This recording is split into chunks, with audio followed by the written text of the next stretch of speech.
Welcome to the LBA Monthly Roundtable. I'm Risa Starr, the Executive Director of the LBA. The LBA was established in late 2021, and we have been hard at work establishing ourselves as a legitimate network of companies and organizations with a mission to extend health span. Today is our second roundtable, and we are lucky to have Andrew Scott and Jim Mellon here to talk about longevity dividends, how to frame the concept and engage people of influence. Andrew Scott is currently a professor of economics at London Business School. He has previously had positions at Oxford University, London School of Economics, and Harvard University.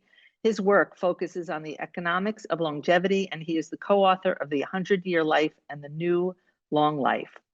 And Jim Mellon really needs no introduction. Jim is an inventor, entrepreneur, and author. He is co-founder of Juvenescence and other successful ventures focused on longevity, biotech, and clean food. He is also one of the founding members of the Longevity Biotechnology Association, and I am lucky enough to work with him to further the goals of the LBA. Now I will turn it over to Jim and Andrew. Thank you. Thanks so much, Risa. It's a real pleasure to be here with my friend, Andrew Scott. I'm glad that Risa made the introduction to Andrew in terms of his CV, because it is as long as your arm. He's done more than most people, multiply by 100. And, Risa mentioned the 100-Year Life. The 100-Year Life is a seminal work in terms of shaping the discussion about the aging societies around the world in a different way, perhaps, to what we as biotech companies perceive it to be, but very, very important. Andrew is also the co-founder, along with myself and Dafina Grapci, of the Longevity Forum, which is the anchor event for Longevity Week, which the LBA announced itself to just 1 year ago and has made terrific progress since. Andrew is not just extremely well credentialed, if that's the right way to put it, and also a wonderful thought partner, but he's also a dear friend of Dafina and myself, and he and his lovely wife Diane come down to Ibiza and hang out with us here, and we don't talk about longevity but other things, and have a great time. Andrew is also extremely well versed in general knowledge, and when he's on our quiz every week, which we do virtually and have done for 2.5 years, he invariably wins it. And luckily he wasn't on it last night. And his specialization, believe it or not, is one that is apposite, or will be next month, which is in Christmas things. So he knows a lot about the history of Christmas and everything that goes around involving Christmas. So if you want to ask him any questions on that, please feel free to do so. But obviously today we're talking about longevity, and I wanted to ask Andrew, you've been in this area for quite a while. What first got you interested in longevity? That's a great question, and I should probably have a better answer for it. I think a number of things. I mean, if I look at what I've always been interested in, I just love ideas, but I love ideas that have impact. And so, of course, I really like big ideas with big impact, and they don't come much bigger than longevity. So I guess, that's the first one. But I think also I find fascinating about longevity, particularly from an economic point of view, is it's not just a big idea. I think it's one that people have got wrong. We hear a lot about an aging society, and I'm sure we'll talk more about that later. But I think that's just a wrong way of framing what is happening. An aging society is about there being a lot of old people relative to young. But I think the biggest change we're dealing with is the change in the length of life, the probability of the young becoming old. So that's, for me, I think we've got it wrong. But then I think what's also interesting about longevity is it's kind of about the passage of time and how you change too. And certainly if I think about why I got into longevity, part of it, I was just bored with what I've been doing before, talking about interest rates and business cycles. So it's kind of just doing something new. And of course, in 100 Life, I talk about career transitions. I think also as you get older, you kind of work out really what you like and what you're good at. And I love multidisciplinary things, and longevity is brilliant from that. There's the science, the economics, the history, the demography, the stats, the philosophy, loads and loads of things. And then there's just looking around you and just seeing how your kids are behaving differently from you and how you behave differently from your parents, and then thinking, why is that? But I think the real moment was, giving a talk, lecture series I give at LBS, London Business School, on an aging society. And it's a very familiar story. I've been hearing it for years. It's about all these older people and how they're a burden and how they're a problem. And then I just stopped at this one chart that said, on average, we're living longer. And on average, we're healthier for longer. Lots of problems in that statement. I thought, wow, how have we turned that into a bad news story? How can living for longer and kind of mostly in better health be bad news? And that's kind of how I really got going into longevity. Right, and it was through longevity that you and I met, because we were at the Milken conference and on a panel, and we kind of hit it off. And since then, we've been working actively together on that. But you've been working with many important people in the field of longevity, one of whom is David Sinclair, who we're all very familiar with. David and you recently published, or relatively recently published, a paper in Nature talking about the dividend that longevity could provide to society. Could you just describe that in a nutshell for the audience, please, Andrew? Yeah, so I was very keen to start putting some dollar numbers on some calculations. We spend a lot of time with one another, and we recognize how important that this is, and we recognize the need to change and to do things differently. But coming from my background of sort of dealing with ministers of finance and central banks, the question was, how do I get them interested? How do we go from saying something's obviously important to converting it into the metric that, ministers of finance with their hands on the levers of huge billions of dollars of budgets will start thinking about? So I wanted to start doing some work on the economics of a longevity dividend, because every previous gain to health has been good for the economy. And if we can live longer, if we can be healthier for longer and be more productive for longer, that has to be good news for the economy. So how do we bring that about? And then it was a question of, well, how do you come up with an answer? And I've got a big research grant, which I'm working on it. But there's kind of three ways you can think about an economic longevity dividend. There's lots of other ways living longer can be a bonus. But in terms of economics, how do you think about it? And for me, I think there's three ways. The first is you boost GDP. Now, GDP can be controversial, not everyone likes it, but if we're living longer lives, we need more resources, and GDP is a measure of resources. So that's about working for longer, getting trained more. But getting a good answer to that is going to take a lot of work, because there's still lots of economic channels to be investigated. The second way you can get a longevity dividend is through cost savings. And I hear this a lot in the medical world. If we could age better, we wouldn't be spending money on arthritis, on diabetes, on cancer, cardiovascular. And clearly we would save a lot if those diseases weren't so prevalent. And if we can age better, they wouldn't be. My only problem with that approach is I think it's kind of wrong, because one, I don't know if we will actually end up spending less money if we come up with the wonderful therapeutics that people here are working on. But the other thing is, if we could come up with a cure for dementia, we should be prepared to spend a lot of money on it. Health is incredibly important. So I do think health budgets tend to rise over time. The richer we get, the more we want to spend on health and the more important health is to us. So that then led to this third approach, which is using economic tools to place a monetary value on how you value things. And one of those things is health. So, there's a lot of health literature about valuing DALYs, etc. So the work with David was saying, how do we put a dollar value on aging better, but in particular, different forms of aging better? So what's the trade-off between living longer but not improving health but not living longer? And then, of course, if you can biologically age better, you'll be in better health and living for longer, which brings out loads of returns. So that was the rationale behind the paper and why we chose that. And of course, the numbers are staggering. We kind of came up with, for the US, that if you could slow biological aging by about a year, if you slow biological aging such that you had an increase in life expectancy of 1 year, and also you were healthier for longer, it's worth $38 trillion in present value terms. It works out about 3 or 4% of GDP every single year. And that's the headline number. That's huge. And of course, you think about COVID and the steps that were taken to protect health and life. and the impact on the economy, I think that 3 to 4% of GDP every year for a 1 year gain in life expectancy sounds about right. But for me, what was really interesting was the logic of the paper, not just the $38 trillion, because it made me realize something, which is it's a very simple logic, which is that what's different now is the probability of the young becoming the very old. That's never been the case before in human history. You know, you look at the probability of a 20-year-old becoming 80 or 90, it's never been so high, which means you have to worry about things that happen when you're 80 or 90.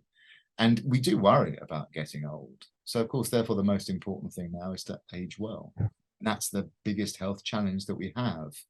But what's fascinating, if you sort of just go through the way the maths works, it comes at a very obvious result, which is that as life expectancy increases more than health span, you really value health span a lot. So aging healthily is absolutely the most valuable and important thing to do. But of course, as health span increases and catches up with lifespan, then you want to increase lifespan. So you sort of see this dynamic, I think, that's going to sort of be in the future. For the first time ever in human history, the young can expect to become the very old. Therefore, we need to put a lot of resources into making sure we age well. But the better we age well, the more we're going to want to age even better, which is really unusual. Because you think about things like diseases that affected infants, when you sort of reduced infant mortality, the returns to further gains were very small. You've moved on to midlife mortality. Once you solve problems of midlife mortality, then you're less interested in them. You're interested in problems of older ages. But what this model says is that once you start focusing on aging, the better you get at aging, the more you want to put even more resources into it. And that seemed, to me, an even bigger result than the $38 trillion. And Andrew, that's absolutely amazing. $38 trillion, I think, is about twice the size of the US economy, actually, in total terms. So it's a very large amount of money. And it's obviously worth pursuing that path. But are you,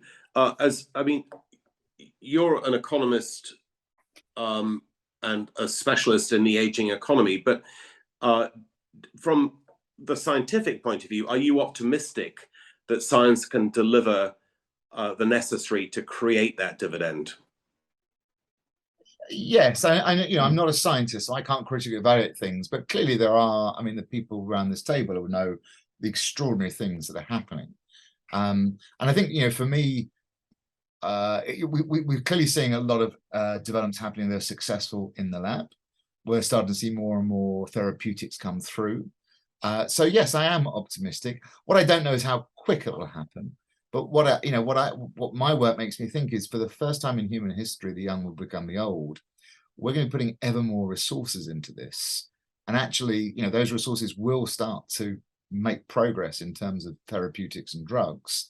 And the better we get, the more resources go into it. So I think you've got to have faith in human ingenuity, given the past success we've got, and given the extraordinary change that's happened over the last 5-10 years as well. So yes, I am optimistic. As an economist, I was always taught never to forecast by using numbers and dates.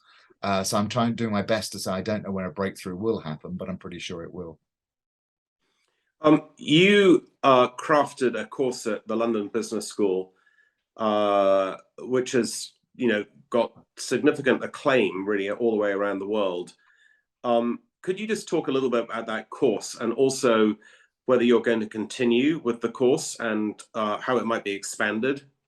Yeah, no, I'm very keen to carry on with that course, and it got great feedback and a great sign up. So it's called the Business of Longevity, and I wanted to run a course. So Laura Carstens at Stanford runs a related course on longevity at Stanford Business School. As far as I'm aware, we're the only two who run courses on longevity. I wanted to do it for a number of reasons. One is I wanted to take stock of where we were, and having to teach a 10-week course is a great way of doing that, because we see this growing enthusiasm and interest in the topic across so many different business sectors. So then it was about, well, how do I put it together a course? As well as looking at the longevity science and the biotech, we're looking at finance, FMCG, labor, every aspect of economy. But also I thought it was important for a bunch of reasons. I think, one of the reasons that you and I decided to launch the Longevity Forum was, how do we get this message outside of the normal longevity community? And not just to people who are passionate about it, but people who think well, it's just important. We've got to do something. And I think business has to be part of that. You know, business is a way in which societies distribute change. They're the people that come up with the products and the innovations. And I really wanted to sort of capture the minds of younger students, they're all postgrad at London Business School, who are embarking on future careers and get them to realize this market potential. So that's really what I wanted to do, to train business minds of the future to say, hey, this is a fantastic landscape to be involved in. And I was really pleased because the students got that and as well went through a personal journey. You know, I'm very used to talking to people who are 50 plus around longevity, but it was great talking to younger people about it. And there was a really wide range of motivations for people doing the course. So, by the way, these are people from about 21 to about 45, marvelous mix of countries, I mean, incredibly globally diverse. And some were just, you know, longevity hackers. They were really into the topic. Others were in health and aging society industries. Others were going into consulting, but they or finance, and had an interest, or they wanted to sort of find out about something new. And they really did. It was a really, really sort of great response I got. So hopefully we created a generation of future leaders. And we had a fantastic range of speakers from, you know, yourself, of course, included, Jim, from a range of different industries.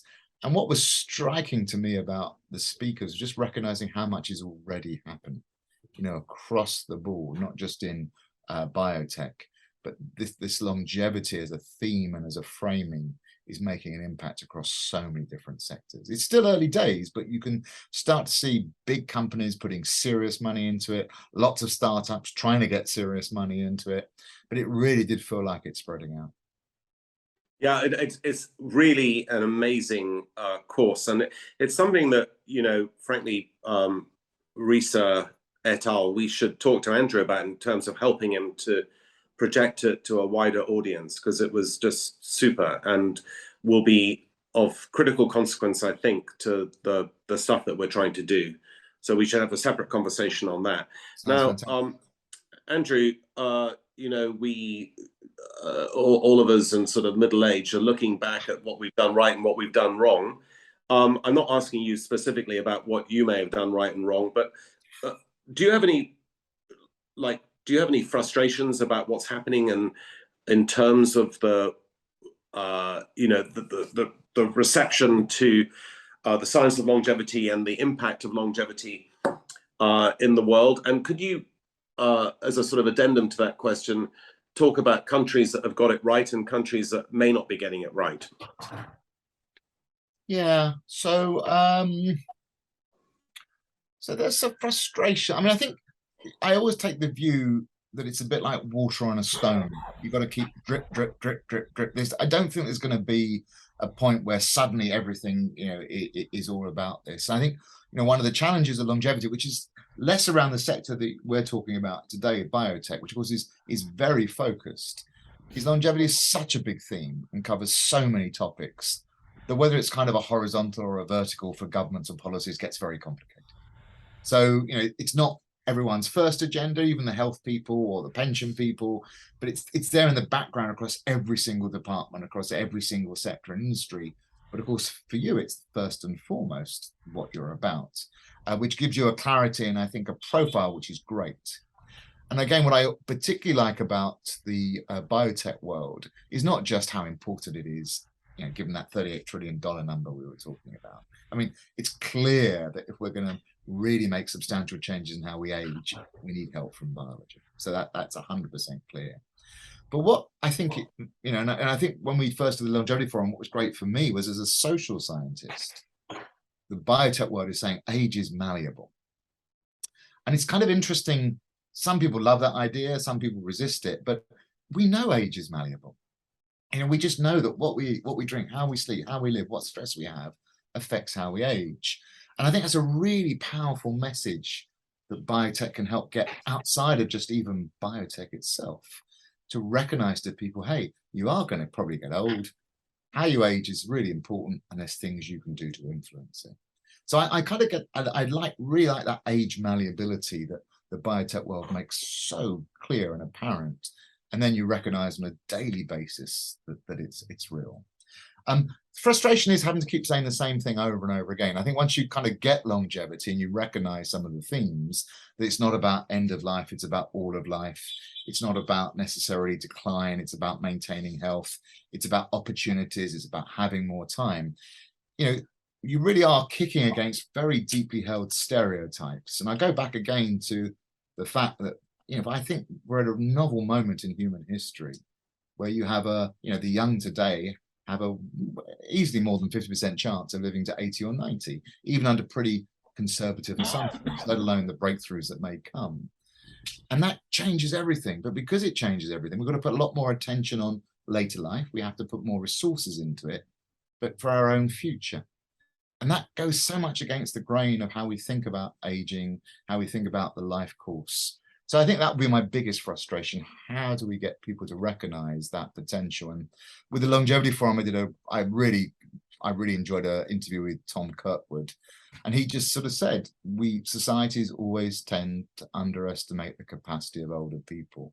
I think as individuals, we often underestimate the capacity of our later years. And it's changing that concept that I find the most frustrating, because you've got to keep saying it over and over and over again. And then I think the other thing that's not frustrating, but exciting is that because you can easily find yourself just saying the same thing over and over again, you then got to find new ways of saying it or new results to come up with, which personally I'm finding rather enjoyable, but it does make me quite busy. Well, you're certainly a very busy guy, but just to put that sort of addendum again to you, are there any countries you feel that are getting this right? Well, I mean, the answer to that question usually is Singapore, isn't it? And I think, Singapore does seem to be, it's already got high life expectancy, it's got good, healthy life expectancy, it hasn't got too much inequality. It's also focusing on part of a commission, international advisors helping with the projects in Singapore, which says, okay, we've got this rapidly aging society, we've got this tremendous fall in the birth rate. If we don't get aging right, we have a problem. And so they're doing something about it. And they're actually experimenting. And they're doing, with Brian Kennedy on the geroscience, but right the way through to public housing, to what local doctors are doing, what the job opportunities are, adult education. They are starting to do something. And so I guess that would be the obvious example. So yeah, I think what I'm excited about from the change from when I first came into this field, and most of you here were in this field before me, is we're now to the stage where people are trying things. It's not just talk about what could happen. We're actually doing experiments to find out what does work. And that's really, really important. Yeah. And then, of course, you're working with the Abu Dhabi government, as I understand it, on their longevity project, which is also very interesting. Could I just ask you, I mean, in terms of countries that are failing, we have on this call representatives from the United States, obviously, which is the leading light in terms of money going into biotech and output from biotech, but sadly has a dismal performance in terms of longevity and the treatment of older people. Why do you think that is? Yeah. So it certainly is. I mean, I'm doing a statistical work looking at life expectancy trends, and the US is just an outlier in every single way. It's not just seeing a slowing down of trends, it's seeing everything going into reverse. And if you look more closely at that, it seems mainly about inequality. And the usual quip is the US has got the best hospitals, but not the best health system. And I think it clearly isn't producing good outcomes. Some of that would be about socioeconomic determinants. Obviously, it's a country that was hit hardest by things like opiates. But for me, about longevity, it's about a lot of it about preventative stuff rather than intervention. And the US just seems to be having a very heavily interventionist model that isn't generating very good health outcomes. But inequality is clearly at the root of that. And that, I think, is, I sometimes wonder what's the easiest thing to do. Is it easier to raise sort of best practice life expectancy? Or is it easiest to get those who are below best practice to catch up? And you'd normally think it would be easier to get those who are below best practice to catch up. Moving the frontier is always hard. But tackling inequality in health and life expectancy is a really huge, I think, public health agenda. And one that it has to grasp a lot of social challenges and problems. Yeah, I mean, obviously, I come from Scotland, and Glasgow is the best exemplar of health inequality really anywhere in the world, with a 30-year age gap between the rich and the poorest parts of Glasgow. So we're not really ones to talk about it, but it is striking that the US life expectancy is 4 years less than that of Europeans, which is, considering America is considerably richer on average than Europe, that's a terrible indictment. And I think it's something that we at the LBA and with the Longevity Forum and others need to create noise on, because 4 years of life is 6% on the average life. It's quite a lot, actually. Huge. And it's a lot. So Andrew, just lastly from me, and then I'm going to ask everyone on this call if they want to get some questions in, which I'm sure they will. You talked about the young people at your courses and how engaged they were in this. Just a couple of questions. Number one, why do you think young people are interested in longevity? And there are more and more of them, and some of them are on this call. And it can't just be about the economic opportunity. It must be some other driving factor. And number two, how do we get more youth engagement in what we're doing to young people understanding that they are going to live much longer than their parents and their grandparents, and they need to think about their life as a different trajectory to the one that they commonly think of? Yeah, and I wish I had a really good answer to this one, and it would help if I was younger myself. You're pretty young, Andrew. I know, I just look very old for my 25 years. That's the trouble. So, and I do see people interested, and I think it's interesting. I think they're interested in the science side and the health side. There's a huge interest, I think, in health amongst many, but not all younger people. And then, of course, they're always interested in the sort of the things that may change dramatically, or the things that usher in a new future. So I think there's lots of things there that are positive. But I think it is hard to know exactly how to do it. If I think about my work, even the 100-Year Life, which is sold phenomenally. I mean, we're closing in on 1 million copies, I think, which is brilliant. But the topics are tricky to know what to get younger people interested in. In Japan, they produced a manga version of the 100-Year Life in order to popularize it, which I thought was fun. But I think a lot of this, but I think partly longevity is a long-term challenge. And although we all say it's about all of life and it's about a recursive and what you do next, I think one of the challenges society will have to adopt is that it's hard taking a long-term view on things. Evolutionary, we're not wired to think long-term, not in the really long term. So there is a challenge. I think also comes back to that notion of aging being fixed and focusing on an aging society, which is about there being more old people relative to young, which straight away I think alienates younger people. And it sets up these sort of zero-sum battles that you often hear between baby boomers and Gen Z, etc., which I think is terrible. But the thing that has really, really, really changed is the young have never had such a high chance of becoming old. And that, I think, is sort of the way to go. And not to turn it into issues about pensions or what you do when you're 70 or 80, but to say, okay, you've got more time. I mean, that's for me what longevity is. Whatever age you are, because you're living longer than previous generations, you have more time ahead of you than past generations. And the younger you are, the more that pronounced that effect is. And so the question is then, what do you do with that time? And point out that they're aging differently because they're making decisions at different points in different ways. And I think that's sort of how we have to try and do it. But it is really hard to get that aging society narrative out of people's heads, which is all about being old, end of life, decline, and get them to understand that it really, the fundamental thing that has changed is if you're young, you now have a very high chance of becoming old, and how to exploit that. And so that's why, again, why I quite like this positive attitude. But it is, for me, longevity is ultimately about time, having more of it and doing things differently. Fantastic. Okay. All right. So we've got our LBA audience, and obviously in due course, the audience will be expanded to people beyond the LBA, which is why this particular webinar, I'm sure, will have a very long tail and a very large audience. But can I ask rather members of the LBA if they'd like to kick off with a question for Andrew? Sure, sure. And look, this was so nice because in the papers you don't get the philosophy. It's so important to have those discussions. So I have two questions, but let me just say something to my colleagues, the scientists, who will look at this session later. And by the way, the paper is not available on PubMed because Nature Aging is not on PubMed yet.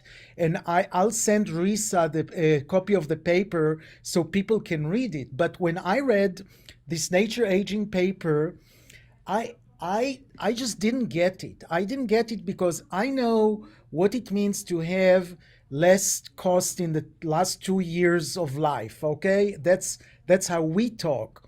But I didn't understand this concept of economical value. And I actually phoned one of the guys that I knew reviewed your paper, and I'm not saying his name now. And I said, I'd like to talk with you about the paper. And I talked with him about the paper. And when I got to my question, he said, no, I don't understand it either. And I said, so how did you accept it? He said, I counted that other people understand that. You might have been lucky in Nature Aging. But my question, and it's really difficult to understand the concept of economical value to somebody who doesn't deal with those instruments. But I just wrote a piece where it's for the Milken Institute, where I basically said life expectancy would add 367 trillions to the American economy in a decade. And I also wrote, and it boosts gross economical product by 3.5% annually. I don't know if I got it from this paper, but the reviewers came back to me and said, that sounds too little. Can we translate economical value to GDP? No, you can't. I mean, there will be a connection, but no, they're not the same thing. So, so economic value is just literally what do you value? And of course, most of the things that you value a lot aren't in your income. The family, health, safety, security, and you may spend some money on those things, but that's not. Then there's not going to be how you value a good relationship with your partner, with your children. That's not really in GDP, other than the time you spend going away, going to restaurants, etc. So it's literally putting a value on the things that are most important. I mean, the obvious, what we use is a thing called the value of statistical life. And what the value of statistical life is if, for instance, you're pay for a safety feature on a car that costs $1,000. And that reduces your mortality rate by 1%. Well, the value of statistical life is that 1% times 100% times 1,000, so it'd be $100,000. So that's the principle, in that if you look at people's decisions, it reveals their values, and you can work out how they value things. Good example here would be COVID. Let's make a simple case that politicians knew what they were doing, individuals knew what they were doing, and they said, I want to be safe, I want to not get COVID, and the economy falls by 3-4%, that would be, I've saved 1 year of life and it cost me 3 to 4% of GDP. That would be the value of it. Now, in terms of what is the impact on GDP, I am working on that one at the moment. And you can come up with some rules of thumbs, and I who knows whether that those numbers you gave, 3 or 4%, are small or not. I mean, certainly I think the rough rule of thumb is that 1 more year of working is worth about 1% of GDP. So if you could increase 10 years of working, that would be 10% of GDP. For me, I think it's, the economy is a very complicated thing. It's like the body. And if you think about the multiple ways in which living longer would affect us, you've got to start thinking about, well, what does it do to education? What does it start to do to how much we spend on health? What does it do for innovation? What does it do for working careers? So there's a whole bunch of big issues that I just think we haven't got a plausible model for at the moment.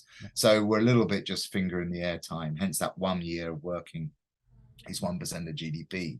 But, the instinct is 100% right. Clearly improvements in health boost GDP, and improvements in health in 80 years should do the same if we adapt our life course to behave differently with a longer life, which of course we are already doing. And what I think is really interesting at the moment, Near, is I'm spent a lot of time trying to get policymakers interested in this, and particularly in treasuries and ministries of finance. And this last year has been very interesting in the UK and the US because we've had a very tight labor market. So in the US, vacancies are actually higher than unemployment. But actually, employment is still below its pre-COVID levels. And that's because, according to the IMF, older workers haven't come back into the workforce. And that's triggering inflation. So suddenly all these ministries of finance saying, oh my goodness, the working decisions of older workers is now having first order effects on GDP growth and inflation. And they're suddenly waking up to, wow, what this older group do in terms of their employment is now really, really important for growth. And I think that's a huge change that's going to be really beneficial to the longevity world in the next 5 to 10 years. Terrific. I want to trigger another thing, because you both talked about the poor. Yep. And after all, I think it's important for us. The LBA should treat the poor people first, right? Okay. So the argument is that no, they should do exercise and diet. I mean, they have to get their act together anyhow. And I'll tell you, I'm sitting in diabetes clinic at the Bronx, very diverse, poor population. 3% of my subject will do something with diet and exercise. So this is the data that I'd like to have.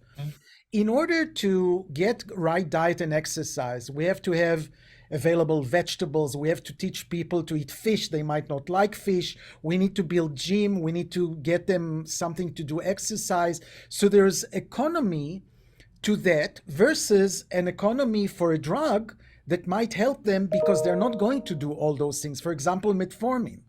So what is, if we invest in the environment, in education on the environment, just like we stopped smoking, if we do, how more cheap or expensive be drugs that will do the same way and maybe be more successful? Well, clearly, cheap, effective therapeutics that affect some of that aging are going to have an enormous value. And I think, if you talk about inequality, of course, public health is important and public knowledge is important. And everyone has some sort of agency. But I think you're right. If you look at, right now, for instance, if you look at the gap between high income and high education and low income and low education in life expectancy, then you look at the standard list of things people say right now for aging well, ignoring, taking any therapeutic or drugs or supplements. It's sleep well, don't get stressed, eat good food. And all these things take time and resources and money. And that's why a longevity is a rising tide that does not raise all boats. So either you're going to give the time and the resources to everyone, which will be great, but it's probably a long-term game of the economy, or you're going to have to start thinking about cheap, effective protectives that can really help and slow down the increase in age-related diseases or even prevent it. So yeah, I think you're 100% right. Of course, that will then hinge upon making sure the treatments are cheap. And that'll of course be the challenge. But I also do think we've got to start thinking also about how business thinks about these issues and how we set up making it easier to make healthier choices. And so there's also a lot that can be done on the regulation and business side of things. Fantastic. Okay, I'm sure there are other people who want to jump in. Who would like to jump in and ask Andrew a question? Andrew, it's Michael Upford. Thank you so much for your time today. As the CEO of a company pursuing therapeutics, I wanted to just ask you a pretty pessimistic and I think a very American-centric question, following up on some of your points about inequality, which is the aspiration is, and what's happening is that, the odds of the young becoming the old have never been greater, and that's fantastic. In an inequitable society, and taking America as a prime example, in the case of a therapeutic that has a robust effect that meaningfully improves either health span or lifespan or both, have you thought about a situation and modeled the economics of where very few become most of the old. That is, just as we don't have equitable access to clean air and water, it's unlikely that everyone will have access to a therapeutic that proves remarkably effective.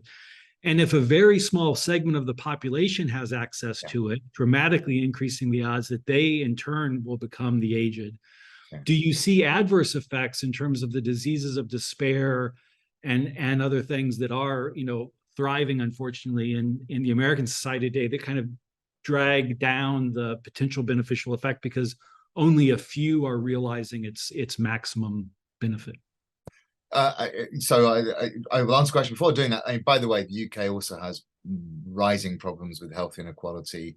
I'm sitting here and I can see North and South Kensington, and the difference in life expectancy is 12 or 13 years between them. So we have a lot of inequality challenges here, and they're getting worse.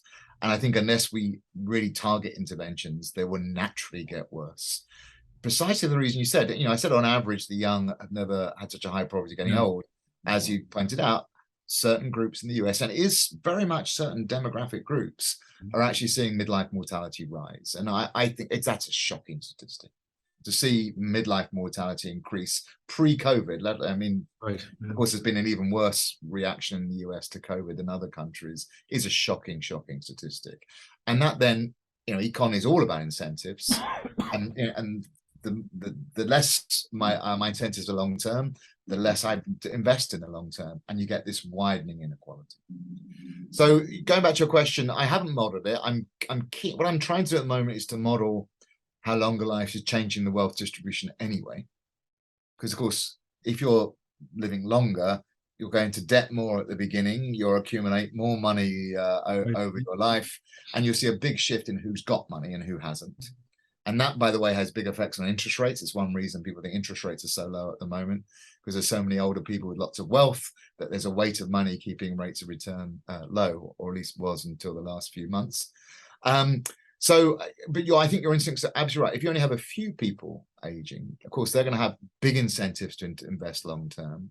And effectively in economic models, the more patient you are, the more you end up owning everything. And that's a simple result, because you just save more, you invest in the future, and you end up owning everything. So I think if you have just a small group or a limited number of group of people who live significantly longer than others, they will just invest long term, and in the end, they will own everything. And that, of course, has all sorts of social implications. Thank you very much. I appreciate it. Great question. Okay, I think we've got time for another question from a member of the team here. Felipe has his hand up. Oh, Felipe. Yeah. Hi, Andrew. That was a fantastic presentation. Thank you.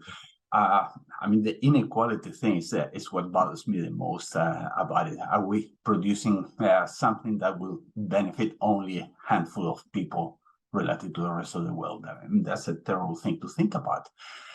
But I was going to ask you about something you said at the very beginning that struck me, and I would like to know what your thought is about. So you said that with all the things that we're doing in the biology area, where we're trying to increase healthy longevity and so on, that we claim that there will be a reduction in costs for healthcare, and you say, I doubt that that's the case. And I'd like to know what's behind that question, that assertion. Well, so there's a couple of things. There's cost and there's expenditure, because things could come down and you just spend more on it because you buy more things. So one is just an empirical observation. Across the world, the richer countries get, the higher the proportion of income they spend on health. So health is like a luxury good.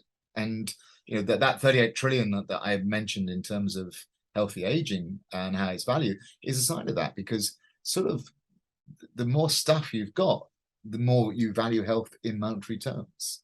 So, ultimately health is a luxury good as we get, and that's defined by something that the richer you get, the bigger proportion of your money you spend on it.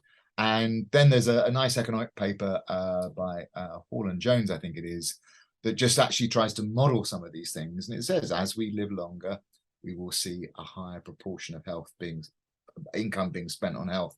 And that's not because of diseases per se, it's more just that is what is valuable to us. So I mean, if of course we come up with a treatment that is cheap as chips and it solves all problems, then we will see a big fall in health expenditure. But I don't know. I mean, I just think there's not going to be one treatment that's going to solve everything. And so what happens is that as you get richer, you value all things that contribute to your health more, preventative as well as interventions, and the budget increases. So, and that of course is a challenge for government. So I think what you can say is we're going to try and stop the increase from happening. And of course, governments, they do love it when you say to them, we will bring the health budget down. But I just don't think that'll be what will happen.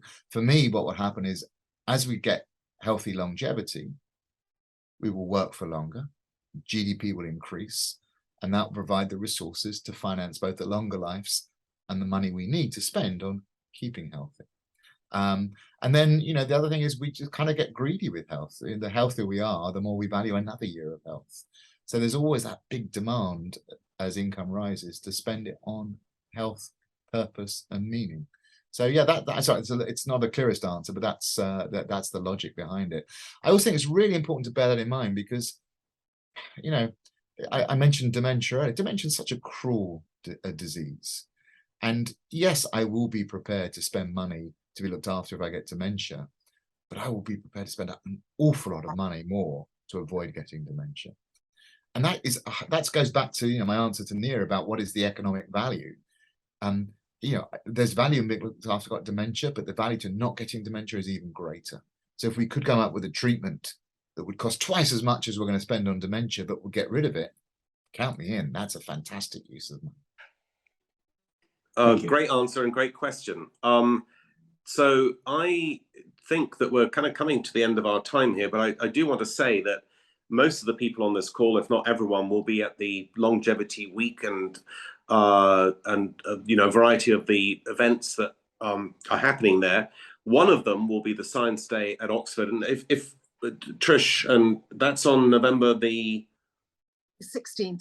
16th, and everyone is absolutely welcome. Please come to that if you've got the time to come to it. And there'll be lots of talk about things like dementia and you know, future interventions, which I think will be of great interest to everyone on this call. Andrew will be speaking at a variety of events and will be around at these events for people to talk further to and to continue the conversation. But given that it's Friday night and Andrew's already given us an hour and more of his time, I think we should thank him as a collective very much for really insightful thoughts and comments. And thank you all for attending. Thank you very much.